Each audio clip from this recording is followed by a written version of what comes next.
Pagkagising ko nga ng 5:30 mga idol, sakto nilabas na ni Own Bank yung dineposit natin. 500 nga pala nilagay ko dito mga idol. Naka-time deposit siya ng 15 days. At ayan nga, tumubo siya ng 1.05 pesos mga idol. Ayun naman mga idol, tuturuan ko kayo kung paano mag-time deposit dito sa Own Bank. Dito sa Own Bank mga idol, kapag malaki yung pera na nilagay mo, malaki din yung tubo mo. Bukod pa dun mga idol, kapag nilagay mo sa time deposit na matagalan mga idol, malaki din yung mas tutubuin pa ng pera mo. At ito nga mga idol, sundan nyo lang ako kung paano mag time deposit dito. Nilagay ko nga pala yung 500 pesos ko sa 365 days na time deposit mga idol. Para kahit pa paano, malaki yung tutubuin ng 500 mo. Yun nga lang, sobrang tagal bago mo makuha yung pera mga idol. Yung 500 ko nga pala dito mga idol, tutubo siya ng 30 pesos in a 1 year mga idol. Dito nga pala mga idol, hindi na natin kailangan pumunta pa sa GCash dahil meron na akong balance dito mga idol sa Own Bank. Kaya switch ko na lang dito mga idol from GCash to Own Bank balance mga idol. Kaya na nga pala, tapos na natin malagay yung pera natin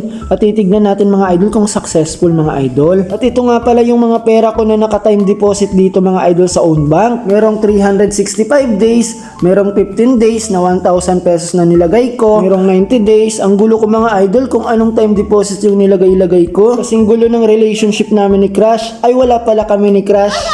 Kung gustong mag-download ng app na to, nasa comment section lang pala yung link. Gamitin niyo na rin yung referral code ko mga idol. Para kapag nag-deposit kayo ng 50 pesos, may makukuha kayong 40 pesos mga idol. Maraming salamat.